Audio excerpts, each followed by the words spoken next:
देखिए, हम लोगों ने कल के लेक्चर में यह सीखा था कि टैली मार्क्स क्या होते हैं, टैली पिक्चर क्या होते हैं, इन चीजों के बारे में हम लोगों ने स्टडी किया।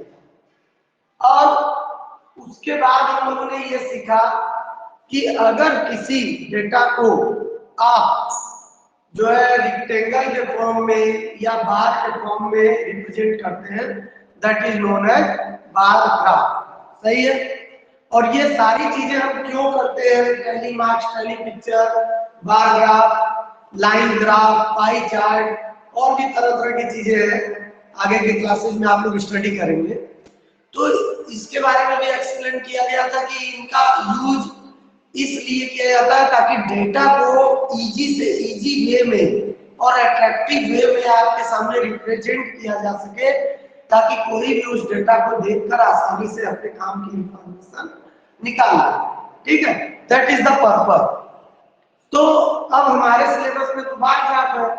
अब क्वेश्चन उठता है कि चाहे टैली मार्क्स रहा हो, टैली पिक्चर रहा हो, या फिर पिक्टोग्राफ या फिर बार ग्राफ, हमेशा इनको रिप्रेजेंट करने के लिए जो डेटा दिया गया होगा वहां दो चीजें होंगी। जैसे अगर कल का एग्जांपल लेते हैं, बल्ब सेल हुआ किसी शॉप से, कोई एक शॉप है, हर दिन वो कितने बल्ब सेल करते हैं उसका डेटा दिया था कि मंडे को इतना, ट्यूसडे को इतना, थर्सडे को, वेडनेसडे को इतना। ठीक, तो जब भी हमको ग्राफ प्लॉट करना होता है तो जो डेटा होगा उसमें दो इंफॉर्मेशन हमको दी होगी। एक, इसको हम लोग रिप्रेजेंट करते हैं इस तरह से, एक्सिस, इस हॉरिजॉन्टल एक्सिस को कहते हैं एक्स एक्सिस और इस वर्टिकल को कहते हैं वाई एक्सिस। ठीक, इन्हीं दोनों पर हम रिप्रेजेंट करते हैं। अब जैसे मैं एक एग्जांपल ले लेता हूं कि हमें टेबल क्या दिया हुआ है। ले लेते हैं कि डे है और टेम्परेचर है, डे टेम्परेचर।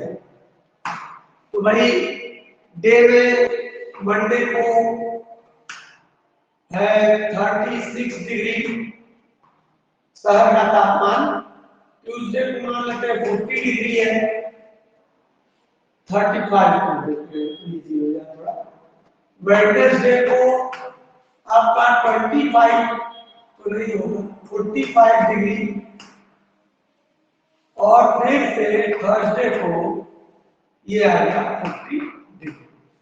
ये इंफॉर्मेशन आपको दिया हुआ है, कह रहा है कि इसका आपको बार ग्राफ प्लॉट करना है। तो बार ग्राफ प्लॉट करने के लिए हमें दो एक्सिस की जरूरत पड़ती है, एक्स एक्सिस, वाई एक्सिस। यहां भी दो जानकारी दी हुई है, डे, टेम्परेचर।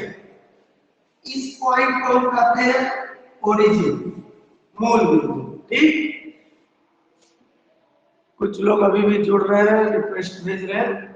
अब देखिए, इसके बाद बेटा अब इन दोनों इंफॉर्मेशन में से किसी एक इंफॉर्मेशन को इस तरफ लिखेंगे और दूसरे इंफॉर्मेशन को यहाँ। तो मान लेते हैं कि हम डे को इस पर रिप्रेजेंट करना चाहते हैं, दिस इज द डे, और टेम्परेचर को यहाँ करना चाहते हैं, ये हो गया टेम्परेचर। ठीक, अब इसके बाद प्लॉट करना स्टार्ट करेंगे। तो पहला काम तो भाई हमको कितने दिन का दिखाना है, 1 2 3 4 डे। तो बराबर बराबर डिस्टेंस पर चार जगह हम लोग मार्किंग कर लेंगे। ठीक, ये मंडे को रिप्रेजेंट कर रहा है, ये ट्यूसडे को, वेडनेसडे और थर्सडे। एक माइक सभी लोग म्यूट रखेंगे अपना। और यहां पर आप देखिए 45 डिग्री सेंटीग्रेड तक टेम्परेचर गया है। तो भाई बराबर बराबर डिस्टेंस पर 45 तक लाइन ड्रा करना हो सकता है कि थोड़ा सा या चलिए कर लेते हैं 5 10 5 degree, 10 degree, 15 degree, 20 degree, 25 degree, अभी इससे बना सकते हैं। और उसके बाद आपको आगे एक्सप्लेन करते हैं। इसको थोड़ा सा मैं चेंज कर रहा हूँ टेम्परेचर की वैल्यू को, ठंडी के दिनों का कर लेते हैं, गर्मी के दिनों का नहीं करते। 20 डिग्री, 25 डिग्री, ठीक है, 30 डिग्री और फिर से 25 डिग्री, ऐसे करते हैं। अब 30 तक हमने मार्किंग कर लिया बराबर बराबर डिस्टेंस। अब यहां पर देखिए क्या करा, आपने क्या काम किया। सबसे पहला आपने काम किया, दो लाइन आपने ड्रा किया, एक वर्टिकल लाइन एक हॉरिजॉन्टल लाइन। हॉरिजॉन्टल लाइन को आपने एक्स सीधी लाइन आप ड्रा करेंगे, ठीक है। यहाँ आपको हो सकता है थोड़ा टेढ़ा लाइन भी ड्रा करेंगे, आप इसके लिए यूज करेंगे और दोनों स्ट्रेट लाइन बनाएंगे। अभी मैं ग्राफ पेपर भी शो कर रहा हूँ। तो अब क्या हुआ, हॉरिजॉन्टल एक्सिस पर आपने एक्स एक्सिस पर डे ले लिया और वाई एक्सिस पर आपने टेम्परेचर ले लिया। अब मुझे मंडे को कितना डिग्री टेम्परेचर है, 20 डिग्री, तो मंडे है यहाँ। अब मंडे वाले लाइन पर ऊपर की तरफ 20 डिग्री, देखिए कहाँ है, ये है 20, इधर से 20 और इधर से 20 दोनों मिलाइए, इस साइड से और इस साइड से। तो देखिए इधर से 20 यहाँ आ रहा है और इधर से 20 यहाँ, यानी that is the right location. अब यहाँ पर हम क्या करेंगे, एक रेक्टेंगल बना देंगे, एक बार बना देंगे। अब ये बार बता रहा है कि मंडे को टेम्परेचर कितना था, 20 डिग्री।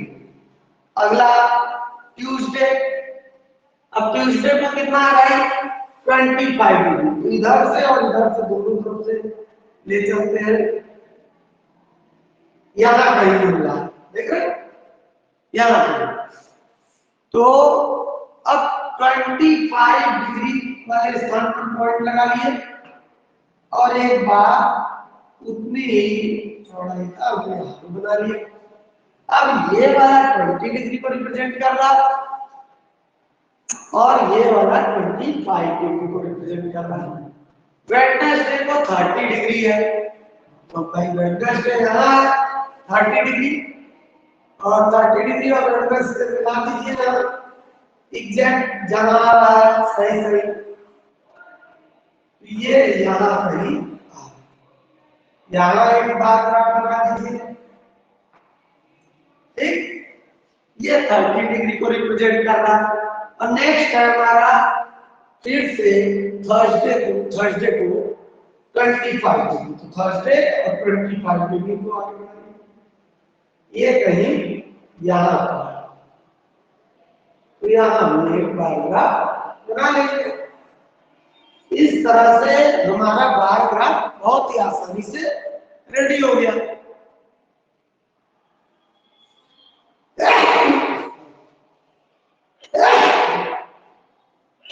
ठीक है बेटा। अब देखिए ये बार ग्राफ, अब यहां पर अगर ये टेबल नहीं भी दिया है और आपको कहा जाए कि भाई अब ग्राफ देखिए और देखकर बताइए कि कितना, मतलब क्या चीज बता रहा है, तो ग्राफ आप देख लेंगे। आप ग्राफ में देखेंगे और बताएंगे, इधर देख लेंगे डे है, इधर देखेंगे टेम्परेचर है, इसका मतलब अलग अलग दिन के टेम्परेचर को शो करने वाला ये ग्राफ है। और अलग अलग दिन भाई टेम्परेचर तो वेरिएशन होता रहता है। यहाँ ठीक है, मैंने इजी ग्राफ बनाने के लिए इजी रीडिंग ले लिया, 5-5 डिग्री का डिफरेंस ले लिया, लेकिन बुक पे हो सकता है कोई कभी 20 डिग्री हो, कभी 21 डिग्री हो, कभी 19 डिग्री हो, तो उसको भी इसी तरह से प्लॉट करेंगे। उसका तरीका मैं अभी समझा रहा हूँ कैसे करें। तो इस ग्राफ को हम देखकर बता सकते हैं, कोई भी देख लेगा अगर थोड़ा सा भी वो पढ़ा लिखा है और उसे थोड़ा सा भी आइडिया, तो वो ये ग्राफ देखकर बता सकता है कि भाई ये ग्राफ जो है अलग अलग दिन के टेम्परेचर को रिप्रेजेंट करता है। अगर आप उनसे पूछ दिए अच्छा बताइए तो वेडनेसडे को कितना टेम्परेचर रहा होगा, तो वो तुरंत इस बार में आपकी ऊंचाई को देखेंगे और यहाँ देख के बता देंगे 30 डिग्री। तो देखिए क्या हुआ कि कितने आसानी से तुरंत हमको डेटा मिल गया। इस वेक्टर स्टेट में कितना टेम्परेचर है भाई, अगर ये कहीं भी टेबल बना है तो हम ग्राफ देख के आसानी से एक्सप्लेन कर सकते हैं। ये चीज अभी समझ में आई कि नहीं आप सभी लोगों को? Yes sir. Yes sir. Yes sir. Yes sir. जिस क्लास में ये नहीं एक्सप्लेन किया गया था उन बच्चों को क्लियर हो गया ना? Yes sir. सर अब एक और बहुत ही काम की बात सुनिए। याद है कल हम लोग जब पिछले लेक्चर में सुन रहे थे पिक्टोग्राफ के बारे में कि मैंगो के इतने ट्री है, ऑरेंज के इतने ट्री है, गुआवा के इतने ट्री है, तो वहां एक यूनिट मानना आपको सिखाया गया था कि 1 figure is equal to 10 tree या 10 केजी, ऐसा कुछ बताया गया था ना? Yes sir. Yes sir. Yes sir. हाँ, तो वैसे ही जैसे अगर मान लो मैं इसको बढ़ा दूं 20 कर दूं तो मुझे कम फिगर बनाना पड़ेगा, 5 कर दूंगा तो ज्यादा फिगर बनाना पड़ेगा। तो हम लोग जो यूनिट मानते हैं उस यूनिट की मदद से हम अपने ग्राफ को बड़ा या छोटा कर सकते हैं। जैसे एक ग्राफ पेपर शो करता हूं आपको पहले।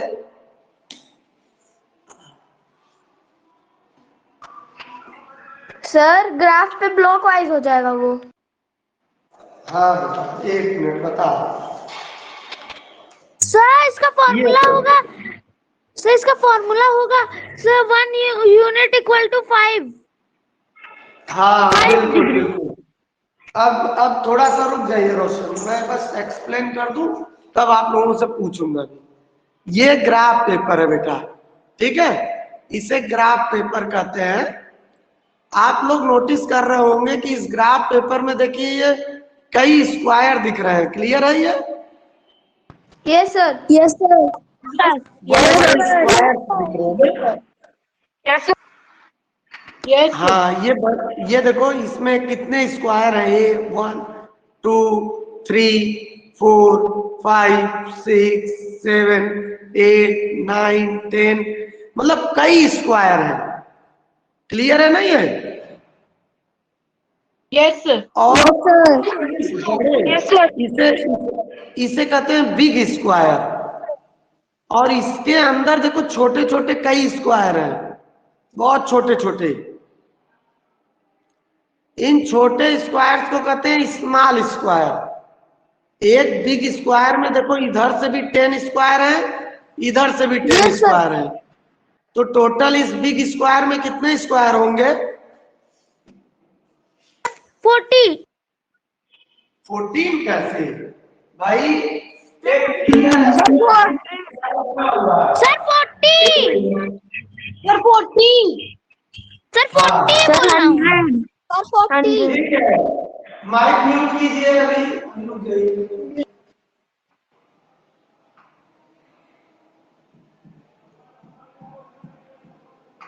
देखो मैं बस बना रहा हूँ।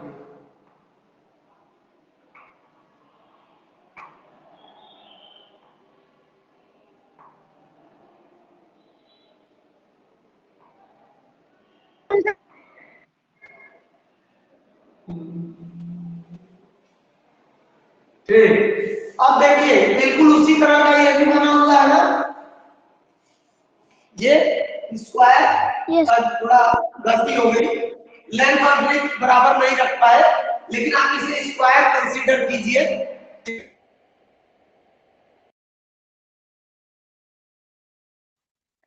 सर आपकी वॉइस क्लियर नहीं है। Yes sir. सर आपकी पिक्चर रुक गई। सर आप आ ही नहीं रहे हैं। सर पिक्चर रुक गई। पिक्चर थोड़ी ना चल रही है, लेक्चर रुक गया।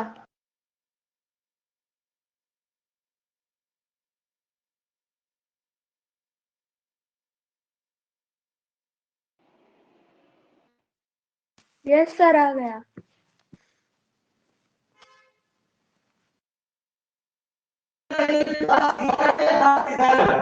और टोटल कर दिया है तो 8 into 10 है। करना बजने लगा। सर आपकी वॉइस क्लियर सर वॉइस नहीं आ रही है। नहीं आ रही। सर वॉइस आ ही नहीं रही है। वॉइस क्लियर नहीं आ रही। एक मिनट, अभी आवाज आ रही है? No hello, sir. अभी भी आवाज नहीं सर आ रही? आपका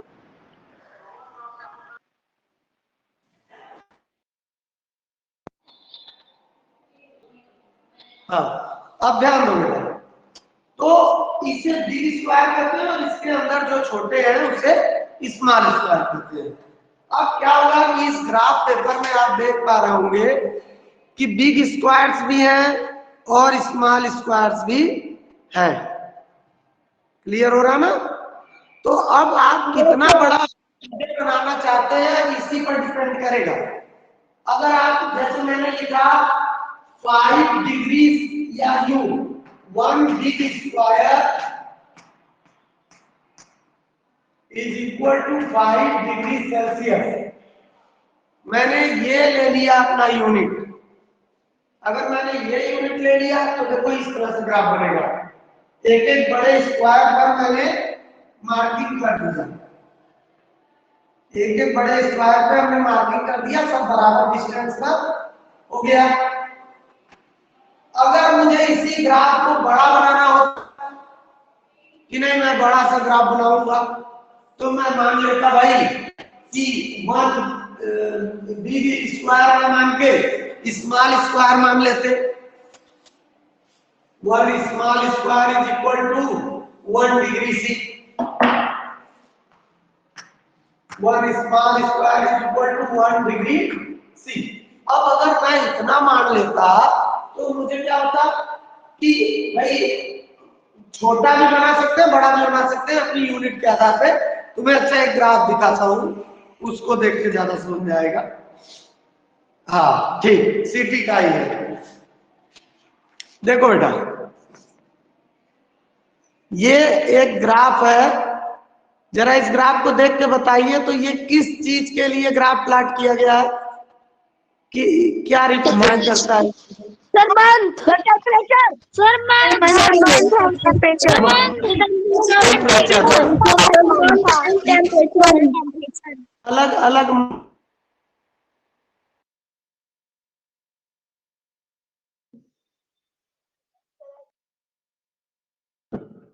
सर वीडियो नहीं आ रही। Sir, your voice is not clear. अब ये देखिए, इस ग्राफ से क्लियर है कि ये ग्राफ दिया हुआ है मंथ और हर एक मंथ में क्या क्या टेम्परेचर था, सही। और इसने इस ग्राफ में क्या हुआ है कि एक्स एक्सिस पे हमने टेम्परेचर ले लिया है और वाई एक्सिस पर हमने मंथ ले लिया है। आपकी इच्छा है, आप कोई भी एक्सिस सिलेक्ट कर सकते हैं। यहां देखिए यूनिट माना गया है। क्या यूनिट है भाई? 1 small division is equal to 1 degree C. एक स्मॉल डिवीजन 1 डिग्री सी को रिप्रेजेंट कर रहा है, यानी 0 से 10 डिग्री है। देखिए बिग स्क्वायर, तो एक स्मॉल यूनिट 1 डिग्री ही तो हुआ, क्योंकि 10 खाने हैं बड़े वाले में। इस बड़े वाले खाने में 10 छोटे छोटे हैं, तो एक छोटा वाला 1 डिग्री को रिप्रेजेंट कर रहा है। तो 0 से 10 तक के बीच में 10 डिग्री सी हुआ, यानी हमने सही यूनिट माना है। 1 small division is equal to 1 degree Celsius. किस एक्सिस पर? एट, देखो ये गलत लिख दिया है, एट एक्स एक्सिस यहां होना चाहिए, एक्स एक्सिस पर ना माना गया है। तो यहां पर अब हमने ले लिया। अगर आप इसी ग्राफ को बड़ा करना चाहते तो आप मान सकते थे कि 1 big unit is equal to 1 degree C. तब तो भाई यहाँ पर 1 होता, 2 होता, 3, 4, 5, तब तो बहुत ज्यादा आगे तक हमको ड्रा करना पड़ता। इधर बात को समझ रहे हैं आप, मैं जो एक्सप्लेन करना चाह रहा हूं? Yes sir. मेरे का मतलब बस इतना है कि जो यूनिट आप मानेंगे उसी यूनिट के बेस पर आपका ग्राफ बड़ा या छोटा बनेगा। अगर आप वैल्यू ले लिए जैसे 1 बिग स्क्वायर में बड़ी वैल्यू ले लेंगे तो आपका ग्राफ छोटा बन जाएगा, और अगर एक बिग स्क्वायर या एक स्मॉल स्क्वायर की वैल्यू छोटी ले लिए तो आपका ग्राफ भी छोटा बनेगा। तो इसको अभी आप लोगों को ट्राई करना है। एक और देखिए, ये था आप ही लोग के क्लास का है, ये सब मुझे लग रहा है क्लब का है। देखिए इसमें क्या क्या हुआ है, जरा ये देखिए तो ये ग्राफ क्या रिप्रेजेंट कर रहा है? Club number and number of students. Club और number of student. Name of class, name of class, and number of students.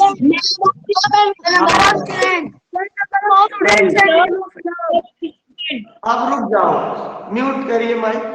देखिए ये ग्राफ स्कूल में बनाए गए कई क्लब को रिप्रेजेंट करता है, और दूसरी चीज उसमें कितने कितने स्टूडेंट है इसको रिप्रेजेंट करता है।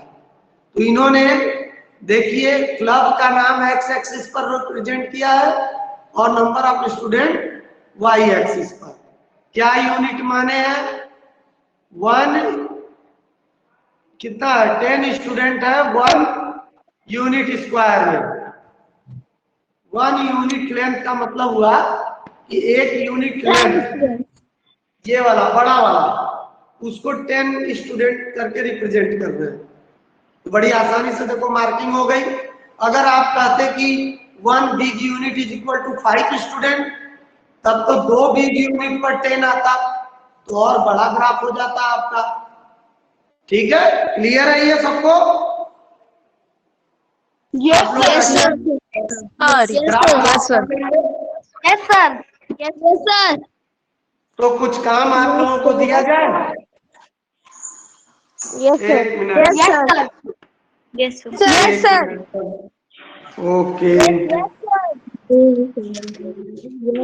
ठीक है। तो अब आप लोगों को एक चीज और एक्सप्लेन कर दूं। ये देखिए यहां भी बताया गया वही चीज, हॉरिजॉन्टल लाइन एक्स एक्सिस को, वर्टिकल लाइन वाई एक्सिस को रिप्रेजेंट करता है,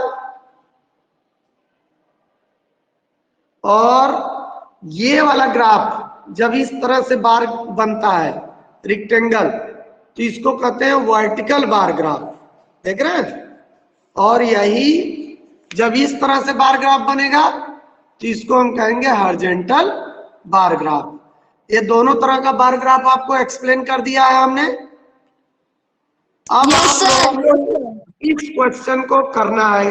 ग्राफ पेपर तो है आप लोगों के पास इस समय? No, sir. Yes, sir. Yes, sir. Yes, sir.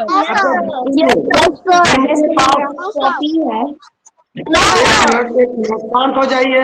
Yes, sir. Yes, जिनके पास ग्राफ पेपर नहीं है वो भी कॉपी पर बनाए, ठीक है, बराबर बराबर डिस्टेंस में मार्किंग करके, और जिनके पास ग्राफ पेपर है वो तो बनाकर शो करें।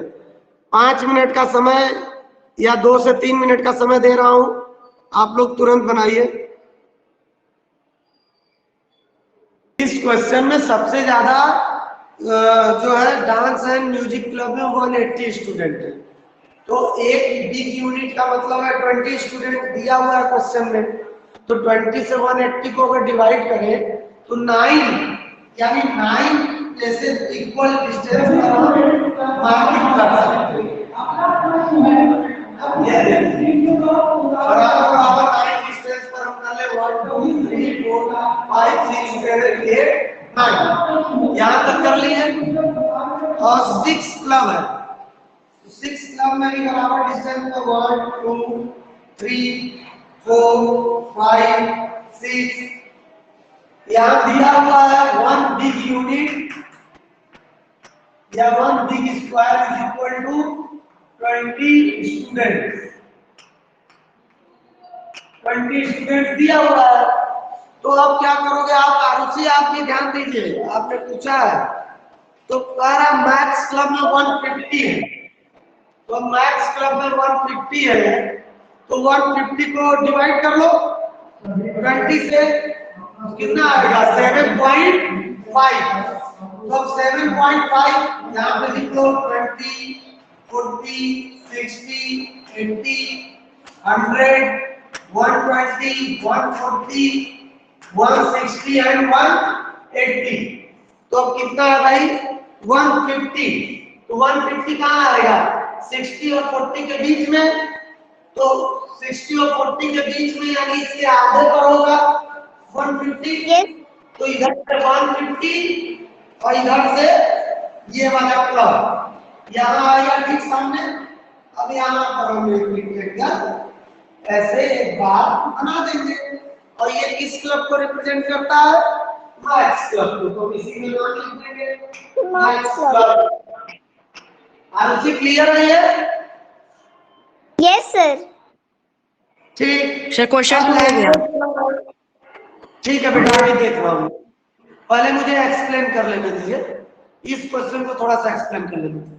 लैंग्वेज क्लब है 120 तो दूसरे में लैंग्वेज क्लब है 120 यहाँ है एक लाइन इस साइड से एक लाइन इस साइड से दोनों ले जाके मिलाइए कहाँ मिला यहाँ।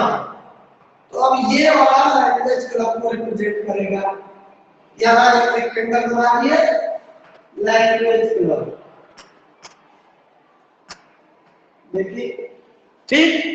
ये नेक्स्ट है साइंस क्लब 140 तो साइंस क्लब तीसरे पर है थर्ड पर और यहाँ 140 दोनों तरफ बढ़ाते जाइए लाइन को जहां ठीक सामने ऐसे देखिए यहाँ से यहाँ मिल रहा है ठीक सामने। तो हम यहाँ पर एक रेक्टेंगल बना देंगे जो कि रिप्रेजेंट करेगा साइंस क्लब को। साइंस क्लब इस तरह से बना लेंगे आरुषि।